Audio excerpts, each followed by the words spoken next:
12 से 2 देश का पॉलिटिकल शो देख रहे हैं आप और बड़ी सियासी खबरें जिसको अब डिकोड करने का सिलसिला हम शुरू करने जा रहे हैं। आज के शो में सबसे पहले बात प्रधानमंत्री नरेंद्र मोदी के कल राजस्थान में दिए गए उस बयान की, जिसके बाद अब हिंदू वर्सेस मुसलमान वाली पॉलिटिक्स को क्या धार दी जा रही है, यही सबसे बड़ा सवाल है। दूसरे दौर की वोटिंग होनी है और उससे महज 4 दिन पहले प्रधानमंत्री मोदी ने बीजेपी के चुनावी कैंपेन की लाइन लेंथ बदल दी है। इस पर सियासत गर्म है। प्रधानमंत्री मोदी के मुसलमान वाले बयान पर कांग्रेस जोरदार तरीके से पलटवार कर रही है, चैलेंज दे रही है कांग्रेस। हमारे घोषणा पत्र में कहीं भी हिंदू मुसलमान अगर लिखा हो तो दिखा दे बीजेपी। दूसरी तरफ एआईएमआई में उसके प्रमुख असदुद्दीन ओवैसी ने कहा 2002 से लेकर अब तक मोदी की बस एक ही गारंटी रही है, भारत के मुसलमानों को गालियां दो और वोट लो। प्रधानमंत्री मोदी ने कल राजस्थान के बांसवाड़ा में चुनावी रैली में जो कहा था, पहले वो सुनिए। पहले जब उनकी सरकार थी उन्होंने कहा था कि देश की संपत्ति पर पहला अधिकार मुसलमानों का है। इसका मतलब ये संपत्ति इकट्ठी करके किसको बांटेंगे? जिनके ज्यादा बच्चे हैं उनको बांटेंगे। घुसपैठियों को बांटेंगे। क्या आपकी मेहनत की कमाई का पैसा घुसपैठियों को दिया जाएगा? आपको मंजूर है? ये कांग्रेस का मैनिफेस्टो कह रहा है कि वो माताओं बहनों का सोने का हिसाब करेंगे, उसकी जड़ती करेंगे, जानकारी लेंगे और फिर उस संपत्ति को बांट देंगे। और उनको बांटेंगे जिनको मनमोहन सिंह जी की सरकार ने कहा था कि संपत्ति पर पहला अधिकार मुसलमानों का है। भाइयों बहनों, ये अर्बन नक्सल की सोच, मेरी माताओं बहनों, ये आपका मंगलसूत्र भी बचने नहीं देंगे, यहां तक जाएंगे, मैं कहने आया हूं। तो ये वो प्रधानमंत्री नरेंद्र मोदी का बयान और पीएम के इसी बयान को लेकर विपक्ष की तरफ से किस तरीके से सवाल उठाए जा रहे हैं और बीजेपी और नरेंद्र मोदी को कटघरे में खड़ा किया जा रहा है, अब ये सुनिए। ने जो कहा है ना, आपने मर्यादा की वो सीमा लांघी है जो पाप है। मंगलसूत्र पे आपने बोला है, आपकी हिम्मत कैसे हुई मंगलसूत्र पर बोलने की? आपने कहा कि कांग्रेस के मैनिफेस्टो में लिखा है कि आपका मंगलसूत्र भी वो लोगों में बांट देंगे। कांग्रेस के मैनिफेस्टो में मैं चुनौती से आपसे कहती हूं, ऐसी कहां पर कौन सा मैनिफेस्टो आप पढ़ रहे हैं जिसमें ऐसी बात लिखी है? प्रधानमंत्री का हाथ माता बहनों के मंगलसूत्र तक जाता है। आप ये नहीं दिखता है क्या इलेक्शन कमीशन को? अमित शाह और नरेंद्र मोदी सीमांचल की जनता की तौहीन कर रहे हैं घुसपैठी कहकर। 10 साल से वो क्या सो रहे थे? हमेशा इसको घुसपैठी का इलाहा करार देते हैं। तो इससे ये बात साफ जाहिर हो रही है कि वो एनपीआर एनआरसी के जरिए तकलीफ पहुंचाना चाहते हैं। मुझे इस बात पे बहुत निराशा है क्योंकि हम प्रधानमंत्री के पद की इज्जत करते हैं, वो जो भी उस पद पे बैठा हो उसकी भी इज्जत करते हैं। लेकिन जब प्रधानमंत्री इज्जत के लायक न रहे तो जो भी बुद्धिजीवी लोग हैं इस देश में उनको आवाज उठानी चाहिए। तो प्रधानमंत्री नरेंद्र मोदी के बयान पर यह विपक्ष का पलटवार और ऐसे में एक सवाल जो बार बार पूछा जा रहा है वो ये है कि ये जो लोकसभा चुनाव का सबसे बड़ा फेज था ना, जिसमें 102 सीटों पर वोटिंग हुई, क्या पहले फेज में फंस गया है चुनाव, इसीलिए ये हिंदू मुसलमान वाला दाव राजनीति में खेला जा रहा है? इसी पर जरा जल्दी एक क्विक रिएक्शन लेते हैं। ये जो कहा जा रहा है पहले फेज में फंस गया चुनाव, इसीलिए हिंदू मुस्लिम वाला दाव, अभी तो किसी को पता नहीं क्या नतीजा रहने वाला है, अभी तो सिर्फ वोटिंग हुई है, फिर ये इस तरीके की बातें क्यों? जब भी चुनाव होते हैं हर फेज में, आजकल हमारे यहाँ पे 6-7 फेज में चुनाव होते हैं, तो मुझे याद है पिछला चुनाव भी 2019 का चुनाव भी फर्स्ट फेज का ही चुनाव हुआ था। तब भी इसी तरह की भूमिका बनी थी, माहौल बना था। हर पार्टी, मतलब कोई एक पार्टी के लिए नहीं, वो चाहे भारतीय जनता पार्टी हो या विपक्ष हो, वो लगा रहे थे कि इस तरह का यदि वोटिंग हुई, मान लीजिए ज़्यादा होती तो आप कहते हैं कि सरकार के खिलाफ नाराजगी है और लोग बाहर निकल रहे हैं, कम हो गई है तो आप कह रहे हैं कि नहीं सरकार को लेकर उदासीनता है। जबकि मुझे जो याद आ रहा है 2019 के चुनाव में भी बिल्कुल ऐसा माहौल था और भारतीय जनता पार्टी में भी एक तरह की घबराहट थी, लेकिन फर्स्ट फेज में उसने बहुत अच्छा प्रदर्शन वहाँ पर किया था। अब आज की तारीख में जो हुआ है, खासतौर से जो बयानबाजी उसके बाद हुई है, उससे ज़्यादा चर्चाएं तेज हुई है कि क्या इस चुनाव को लेकर जो फर्स्ट फेज का हुआ है उससे भारतीय जनता पार्टी को कोई परेशानी लग रही है। जो चुनाव का एक कलेवर है, तेवर है, वो बदला है।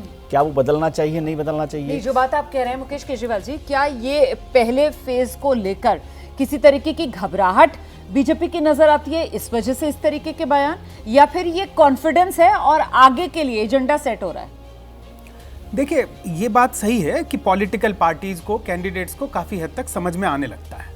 ऐसा नहीं है कि जब नतीजे आएंगे तभी अंदाजा मिलेगा। अंदाजा मिलने लगता है, वो जमीन पे काम कर रहे होते हैं, उनके कार्यकर्ता बूथ लेवल तक सभी लोग होते हैं, तो उन्हें पता चल जाता है कैसे पोलिंग हुई है और उसका असर तो दिखाई देता है। और ये बहुत गंभीरता से फॉलो किया जाता है। 7 चरण का अगर चुनाव है तो हर चरण के बाद पार्टियों का और पूरे संगठन का ध्यान रहता है कि क्या नैरेटिव अब चेंज करना है, क्या बदलाव करने की जरूरत है।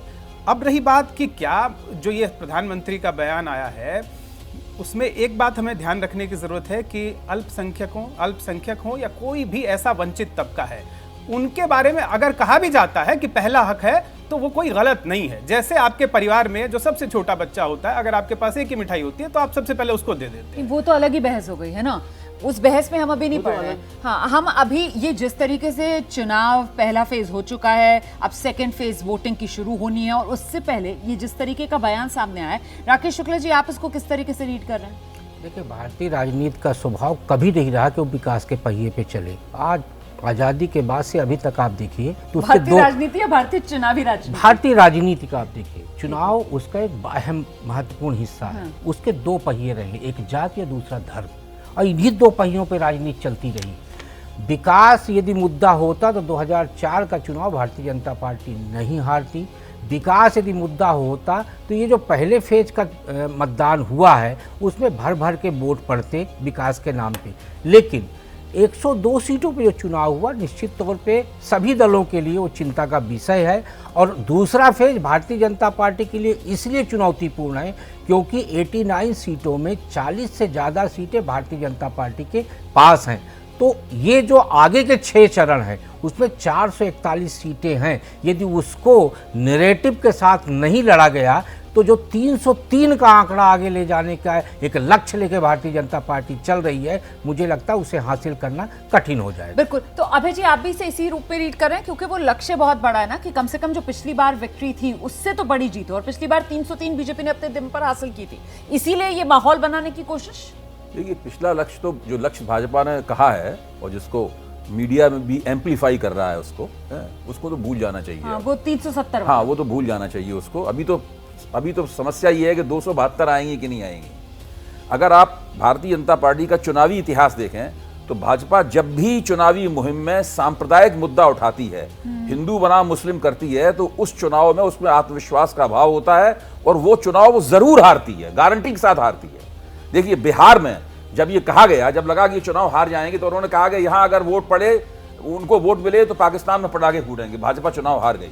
2020 के दिल्ली चुनाव में क्या किया गया था? ये कहा था कि अगर उनको वोट मिले तो आपकी बहू बेटियां घर से खींच ली आएंगी। सर, मेरा एक सवाल है, आप ही से सवाल है। नहीं, आपने जो कहा ना कि बीजेपी जब सांप्रदायिक मुद्दा उठाती है, इसको लेकर मेरा सवाल ये है कि जो प्रधानमंत्री नरेंद्र मोदी ने कहा, क्या वो सांप्रदायिक मुद्दा उनकी तरफ से उठाया गया कि उन्होंने तो एक फैक्ट रखा कि डॉक्टर मनमोहन सिंह ने अपने समय में ये बात कही? रोमाना जी, आप उसको गलत तरीके से पेश कर रही हैं, माफ कीजिए जी सर। उन्होंने नंगी सांप्रदायिकता दिखाई है इसके अंदर। देखिए, मनमोहन सिंह ने जो कहा था उसका संदर्भ बिल्कुल दूसरा था। वो तो ये कह रहे हैं कि आपके गले का मंगलसूत्र भी खींच के मुसलमानों में बांट दिया जाएगा, आपका सोना छीन लिया जाएगा, वो मुसलमानों में बांट दिया जाएगा। ऐसा कभी किसी भी देश में होता है? आप बताइए, कैसे हम इस वक्तव्य से हम इसको कैसे नजरअंदाज करें? ये तो विशुद्ध जो अनुराग ठाकुर ने बयान दिए थे यहाँ पर, और जो अमित शाह ने वहां बयान दिया था, या मुजफ्फरनगर के उसमें कहा गया था ये बदला लेने का समय है, जो अमित शाह ने भाषण दिया था, ये उससे भी ज्यादा बुरा और भीषण किस्म का वक्तव्य है। और प्रधानमंत्री दे रहे हैं, इसका सीधा मतलब ये है कि उनकी जो गवर्नेंस के जरिए चुनाव जीतने, पिछले 2 चुनाव उन्होंने गवर्नेंस के जरिए जीते। ठीक है, मैं ये मानता हूं उन्होंने कोई सांप्रदायिक मुद्दा नहीं उठाया, चुनाव के केंद्र में नहीं लाए।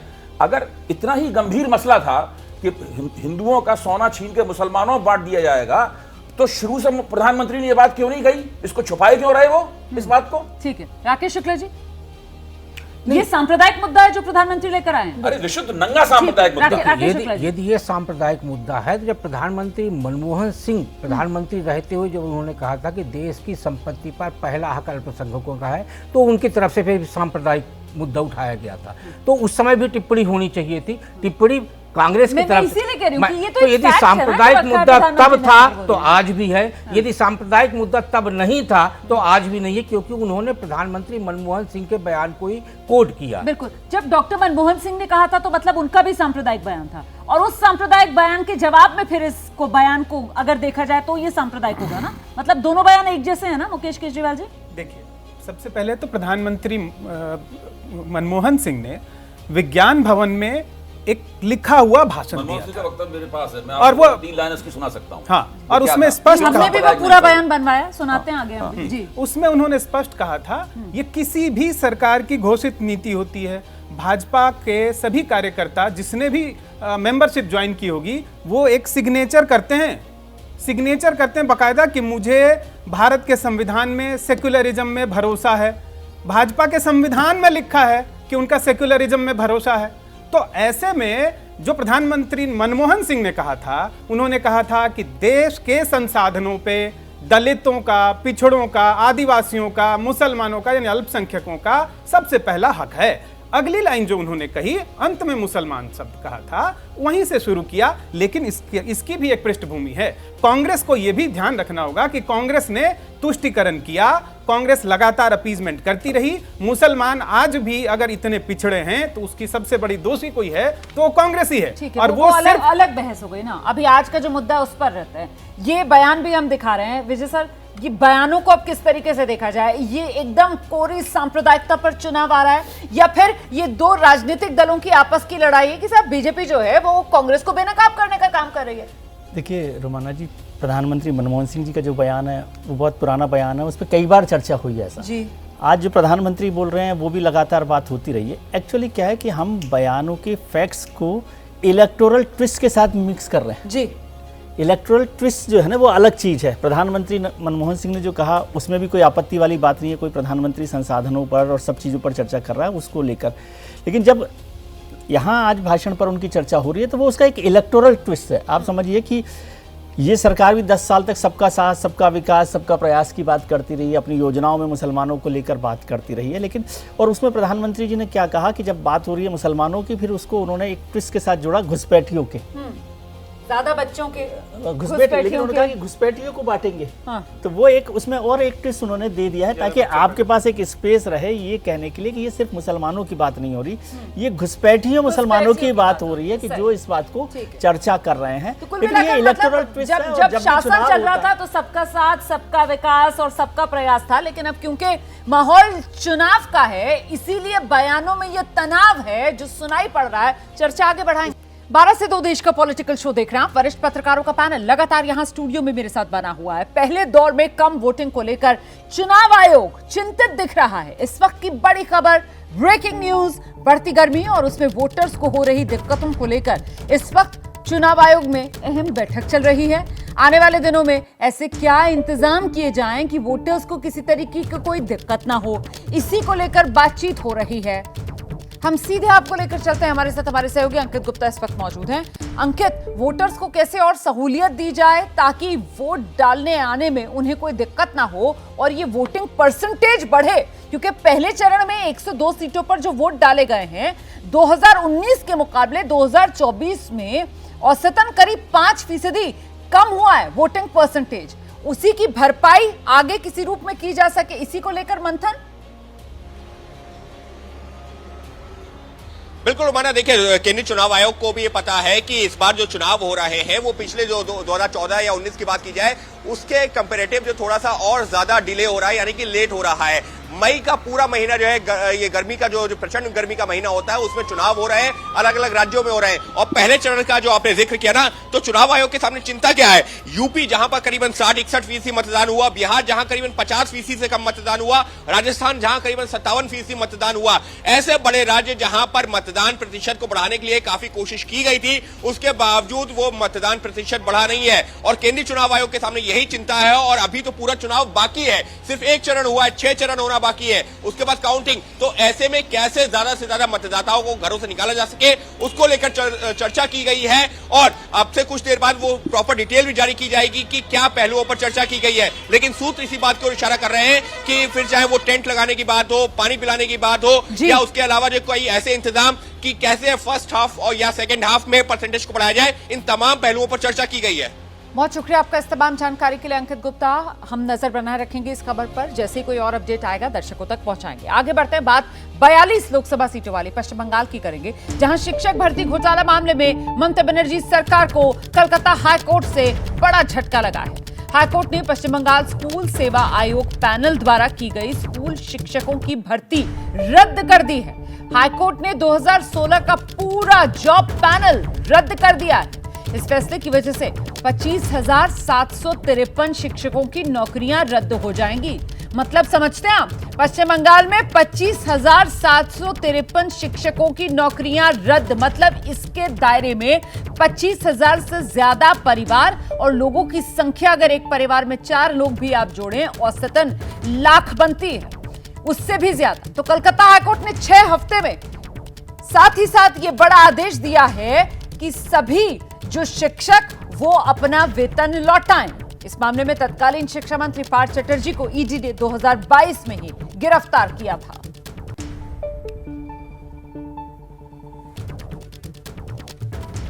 तो हाईकोर्ट से ममता बनर्जी सरकार को यह झटका लगा है, लेकिन ममता बनर्जी ने चुनाव के दौरान एक नया दांव चल दिया है। बीजेपी के नेता शुभेंदु अधिकारी के बयान का हवाला देकर अपनी और अपने भतीजे की हत्या की आशंका जता रही हैं ममता बनर्जी। এই যে বোমা টোমা ফাটানোর কথা বলছে না, আমিও টার্গেট, অভিষেকও টার্গেট, এরা আমাদের জীবন পর্যন্ত নিয়ে নিতে পারে। রাহা গুলশান তো জোড়া ফুল खिलेंगे और रहा जिंदगी तो फिर मिलेंगे। तो ये ममता बनर्जी का वार बीजेपी पर शुभेंदु अधिकारी ने आखिर ऐसा क्या कहा था जिसे लेकर ममता बनर्जी ने इस पूरे मामले को चुनावी मुद्दा बना दिया है, जरा ये सुनिए आप। आगामी सप्ताह शुरूते এমন একটা বোম পড়বে তৃণমূল বেসামাল হয়ে যাবে। शुभेंदु अधिकारी ने कहा था बम फटेगा, टीएमसी संभल नहीं पाएगी, और उसी को लेकर ममता बनर्जी ने सीधे अपने भतीजे की हत्या की साजिश से इसको जोड़ दिया, बीजेपी को कटघरे में खड़ा कर दिया। इसीलिए सवाल बड़ा हो जाता है, बंगाल की सियासत में कौन सा बम फूटेगा? विजय जी, बात पॉलिटिकल ट्विस्ट है, इलेक्टोरल ट्विस्ट है। वो बम फूटने का मतलब कोई बम फोड़ने की बात नहीं हो रही है लिटरली, मतलब वो कह रहे हैं कि पॉलिटिक्स में एक ऐसा बम फूटेगा जिसको जो टीएमसी नहीं संभाल पाएगी। वो बम उनकी सेंस में हो सकता था कि साहब ये पॉलिटिकल एक्सरसाइज में हार जाएगी या कुछ लोग उनके तोड़ के पार्टी टूट जाएगी, कुछ होगा, वो उस रेफरेंस में बात कर रहे हैं, ऐसा मुझे लगता है। बाकी शुभेंदु जी के मन में क्या है और ममता जी ने क्या समझा अलग है, लेकिन ये भी वही एक हिस्सा है जो पॉलिटिकल ट्विस्ट हम इलेक्शन के वक्त में कैसे करते हैं। तो ये नेता ये इस तरीके के जो बयान देते हैं, मतलब जैसे अभी कहा ना विजय जी ने कि जितना मुझे समझ आ रहा है, या फिर मैं इस बयान को किस तरीके से देख रही हूँ, तो नेता अपने वोटर या अपने कार्यकर्ता या अपने समर्थक की आसानी के लिए खुद ही जो उनकी कल्पना होती है उसको सामने मैसेज कम्युनिकेट करती है ताकि वो मैसेज क्लियरली पहुंच जाए उस तक। बिल्कुल, और ये तो स्पष्ट है कि वो राजनीतिक बम फूटने की बात कर रहे हैं। लेकिन देखने की बात यह है कि सभी नेता और ममता बनर्जी इस मामले में सबसे आगे रहती हैं कि कैसे विक्टिम कार्ड प्ले किया जाए। वो अपनी जान पे हमला, उनके ठीक वोटिंग के समय से पहले उन पे कोई हमले हो जाते हैं, उनके पैर पे चोट लगती है, तमाम ये उनके हर चुनाव से पहले ये देखने का, हालांकि शुरुआत में जिस तरह का स्ट्रगल उन्होंने किया है, जिस तरह का उनको संघर्ष देखना पड़ा है, वो भी ध्यान रखने की बात है। लेकिन ये और बड़े नेता भी करते हैं। हमारे प्रधानमंत्री तक पंजाब से लौटे थे, उन्होंने कहा था कि मैं जिंदा लौट गया। तो ये भी राकेश शुक्ला जी खूबी मानी जाएगी एक नेता की कि किस तरीके से वो चुनाव के अंदर जो सेंटर ऑफ अट्रैक्शन है वो खुद को ही बना ले, और जो भी मामला सामने आ रहा है चुनावी उसको अपने से जोड़ ले। और ममता बनर्जी भी इस कला में महारत हासिल रखती है। नहीं, ममता बनर्जी को शुभेंदु अधिकारी का जो राजनीतिक बम है उसकी ताकत का अंदाजा है। कारण ये है कि जब 2010-11 में सिंगूर का कांड हुआ था नंदीग्राम वाला, तब शुभेंदु अधिकारी इनके साथ थे और उन्होंने वो राजनीतिक बम फोड़ा था जिसमें वाम दलों की सत्ता पलट गई थी।